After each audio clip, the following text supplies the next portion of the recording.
नमस्कार, स्वागत है आपका हॉर्नबिल टीवी भारत पर। आइए देखते हैं आज की खबरें।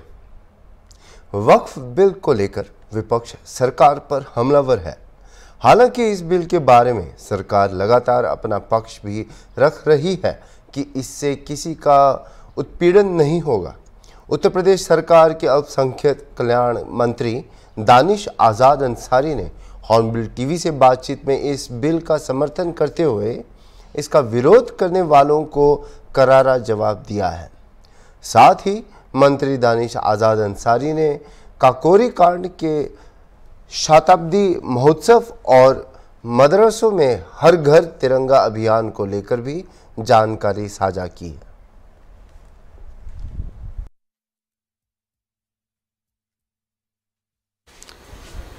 उत्तर प्रदेश सरकार के अल्पसंख्यक कल्याण राज्य मंत्री दानिश आज़ाद अंसारी जी हमारे साथ, उनसे बात करेंगे। सर, इस बार जो है काकोरी कांड का शताब्दी महोत्सव मनाया जा रहा है, साथ ही हर घर तिरंगा अभियान, मदरसों में भी खास तैयारी है, क्या है?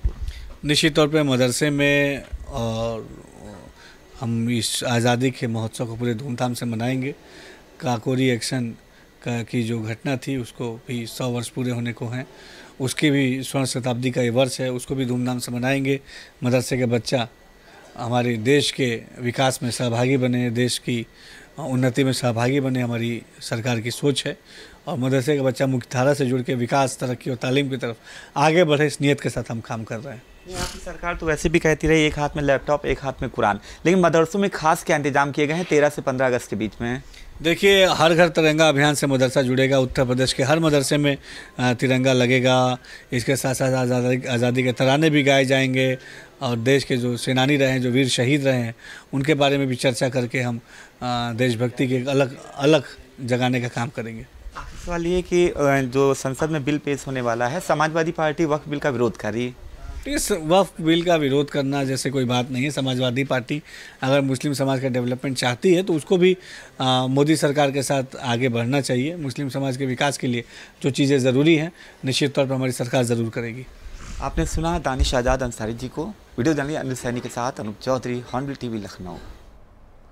झारखंड सरकार की समन्वय समिति के सदस्य तथा झारखंड प्रदेश कांग्रेस कमेटी के कार्यकारी अध्यक्ष बंधु तिर्की ने कहा है कि सर्वोच्च न्यायालय की ओर से हाल में दिए गए फैसले के अनुरूप यदि आदिवासियों का उप जनजातियों में वर्गीकरण करने के साथ राज्यों द्वारा क्रीमी लेयर का निर्धारण किया जाता है तो इससे न केवल आदिवासियों की सभ्यता संस्कृति नष्ट हो जाएगी, बल्कि यह संविधान की मूल भावना के खिलाफ भी है।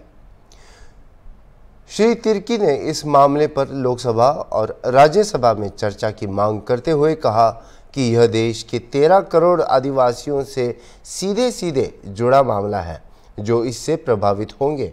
श्री तिर्की ने कहा कि हालांकि यह न्यायालय का मामला है, लेकिन फिर भी इस फैसले से भारतीय जनता पार्टी को अपने राजनीतिक स्वार्थ के तहत अपने राजनीतिक हित को गलत तरीके से साधने में ही मदद मिलेगी, जहां वह आदिवासियों को सामाजिक स्तर पर तोड़ना चाहती है। साथ ही आदिवासियों के बीच दीवार खड़ी कर अपने हिंदुत्व की धार को मजबूत करना चाहती है। तिर्की ने कहा कि भाजपा बांटो और राज करो की नीति पर काम कर रही है। उन्होंने आशंका जताते हुए कहा कि केंद्र सरकार की ओर से आदिवासियों की जमीनी स्थिति के साथ उनकी सभ्यता, संस्कृति, भाषा, सामाजिक स्थिति और आर्थिक परिस्थिति के संदर्भ में जानबूझकर आदिवासियों का पक्ष मजबूती के साथ माननीय न्यायालय के समक्ष नहीं रखा गया, जिसके कारण ऐसा निराशाजनक निर्णय सामने आया है। तिर्की ने भी यह भी कहा कि यदि सर्वोच्च न्यायालय के आदेश का अक्षरशः पालन किया जाए तो इसे जनजातीय समुदाय हाशिए पर चला जाएगा।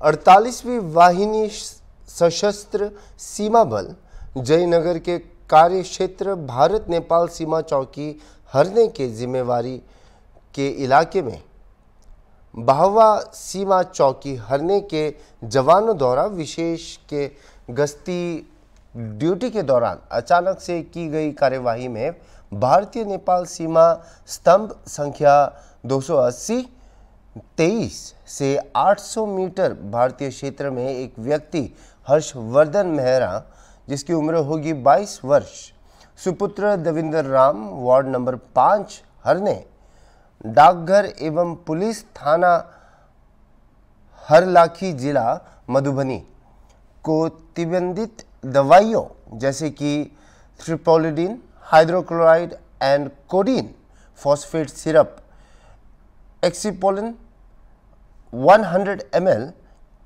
और 150 बोतलों के साथ गिरफ्तार किया है।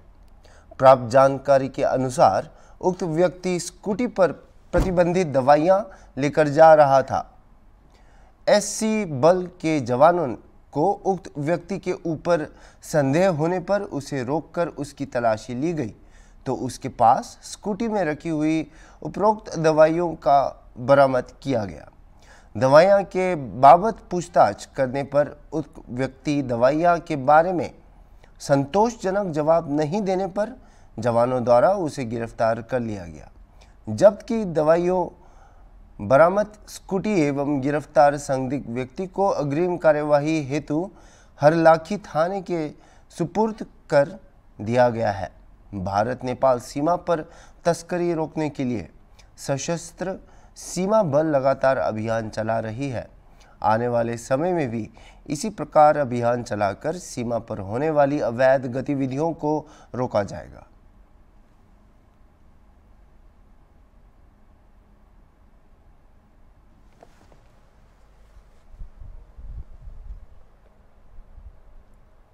बालूघाट पर बीते रात 6 गाड़ियों में हुए आगजनी मामले की जांच करने रांची जोन के आईजी अखिलेश झा घटनास्थल पर पहुंचे।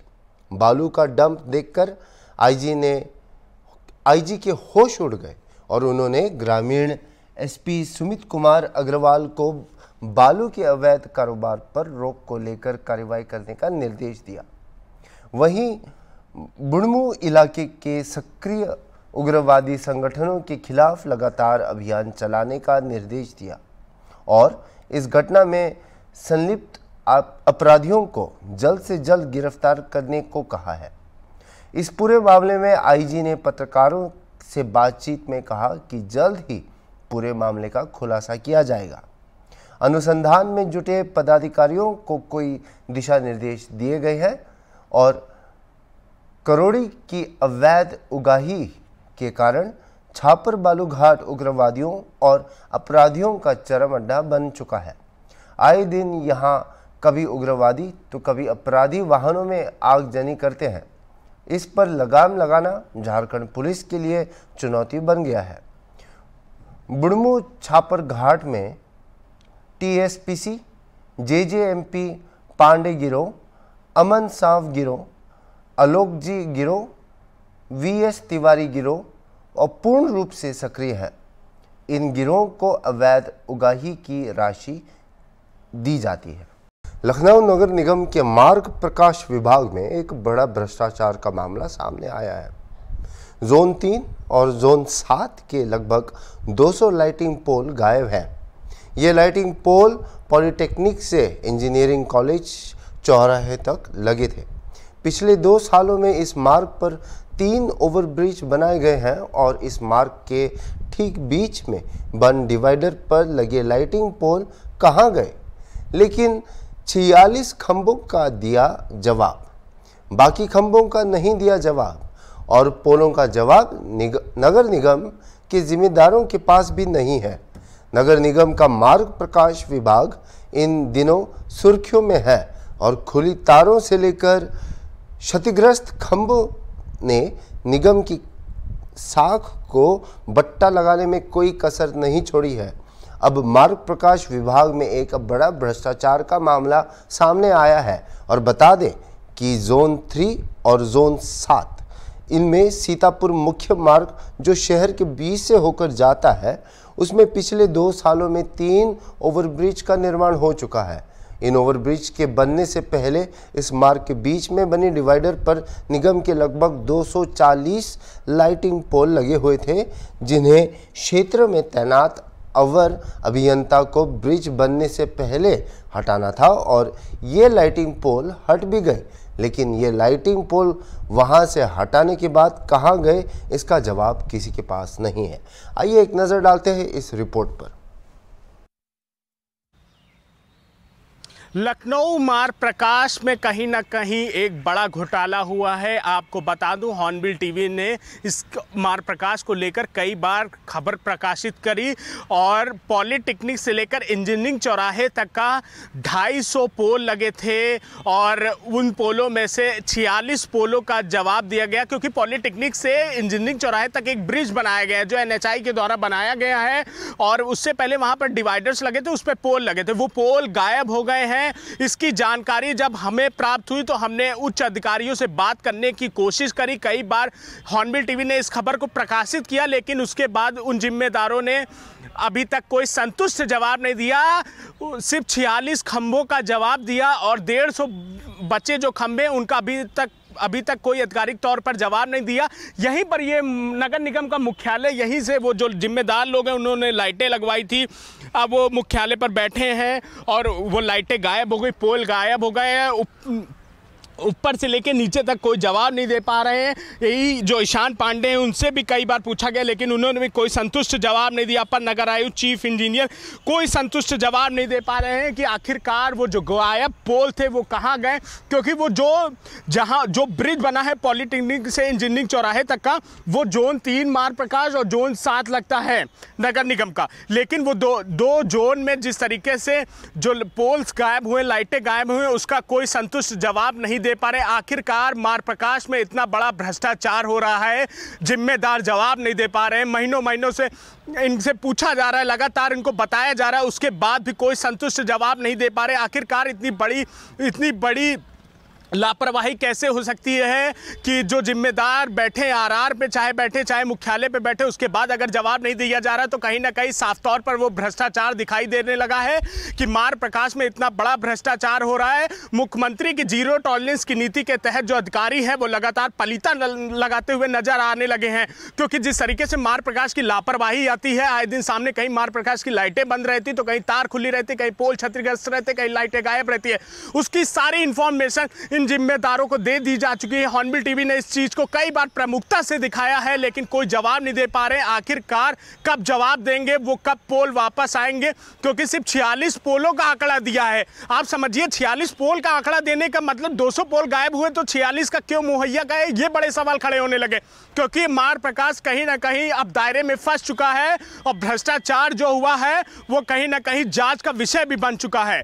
अब देखना होगा क्या होता है, ये अब देखना होगा क्या होता है। आखिरकार क्या अधिकारी कोई कार्रवाई करते हैं या कोई जांच के आदेश, क्योंकि इस पर अपर नगर आयुक्त जो लाइटिंग के हैं उन्होंने कई बार चीफ इंजीनियर से कहकर जांच करने के आदेश दिए, लेकिन कोई भी जांच के आदेश नहीं आए, कोई लेटर नहीं मुहैया कराया गया। जो FIR ईशान पांडे यही है जो उनसे कई बार उन्होंने कहा FIR करा दी, कोई FIR की कोई कॉपी अभी तक नहीं दी, उनसे कई बार मांगा गया, लेकिन वो पल्ला झाड़ते नजर आए। आखिरकार साफ तौर पर दिखाई देने लगा है मार्ग प्रकाश में लापरवाही हुई है। और इस मुद्दे पर जो पोल स्टोर जई होता मार्ग प्रकाश में, स्टोर जई से हम लोगों ने पूछा कि हॉर्नबिल टीवी ने पूछा कि वो पोल्स कहाँ हैं, तो उन्होंने साफ तौर पर कह दिया कि स्टोर में कोई पोल जमा नहीं कराया गया है। तो आखिरकार मार्ग प्रकाश के स्टोर में कोई पोल नहीं जमा कराया गया, तो वो पोल कहाँ गए, कौन उठा ले गया, किसकी लापरवाही से पोल गायब हुए, कौन था, बड़े सवाल खड़े होने लगे। अब देखना होगा क्या कार्रवाई होती है, इस जांच का विषय है। वीडियो जर्नलिस्ट अनिल सैनी के साथ निहाल पांडे, हॉर्नबिल टीवी, लखनऊ। उत्तर प्रदेश की स्वास्थ्य व्यवस्था सरल और बेहतर बनाने के लिए लखनऊ में पुराने मुख्यमंत्री कार्यालय एनेक्सी के सभागार में बिल गेट्स मेलिंडा फाउंडेशन और यूपी स्वास्थ्य विभाग के बीच MOU पर हस्ताक्षर हुआ है। पूरा कार्यक्रम डिप्टी CM ब्रिजेश पाठक की अध्यक्षता में आयोजित किया गया।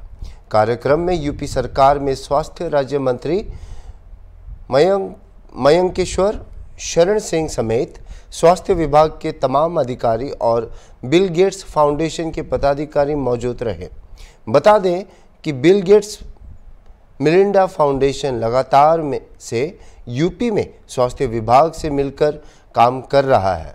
मकसद है कि आने वाले 5 साल में स्वास्थ्य और कृषि के क्षेत्र में बड़ा सुधार करना, ताकि इन सेक्टर्स में प्रदेशवासियों को किसी दिक्कत का सामना न उठाना पड़े।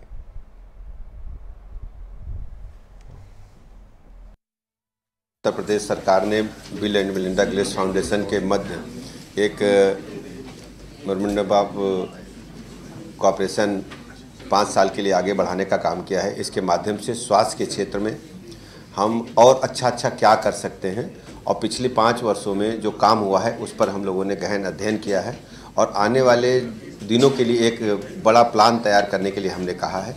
मुझे पूरी उम्मीद है फाउंडेशन के साथ जुड़ करके उत्तर प्रदेश की स्वास्थ्य सेवाएं और भी बेहतर हो सकेंगी।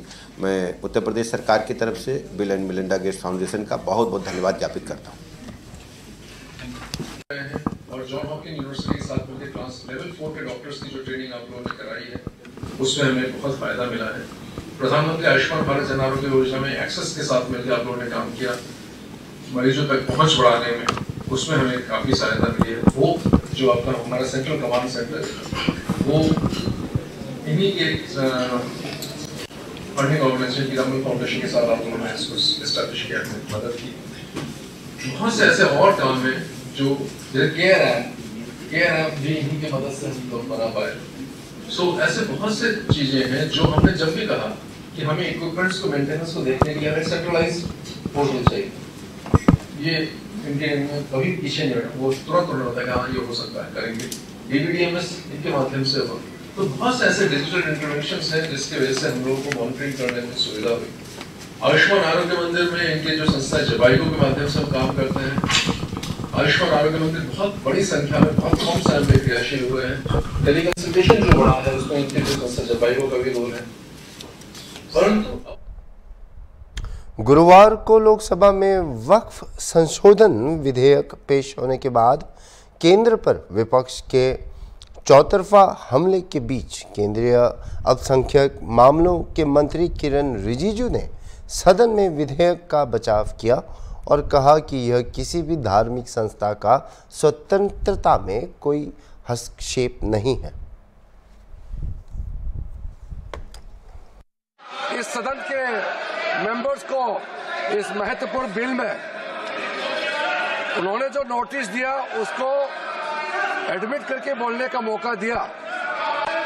सबसे पहले तो मैं इनका नोटिस क्यों स्टैंड नहीं करते हैं और जो भी पॉइंट्स उन्होंने यहाँ ऑब्जेक्शन के तौर पर रेज किया यहाँ उसको एडमिट क्यों नहीं करना चाहिए, मैं संक्षेप में बताना चाहता हूं। उसके बाद जितने भी इश्यूज आज यहाँ उठाए गए हैं उसको मैं आपके अनुमति से विस्तार से एक एक पॉइंट का मैं जवाब देना चाहूंगा।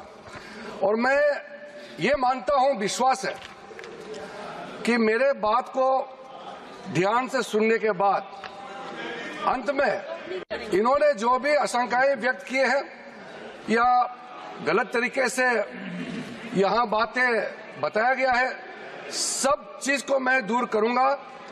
और मैं सिर्फ उम्मीद ही नहीं, यकीन है कि इस बिल के बारे में सब कुछ जानकारी प्राप्त करने के बाद इस हाउस के जितने मेंबर्स हैं सब इस बिल को समर्थन जरूर करेंगे। सबसे पहले अध्यक्ष महोदय जी, अभी के लिए इतना ही और खबरों के लिए आप देखते रहिए हॉर्नबिल टीवी।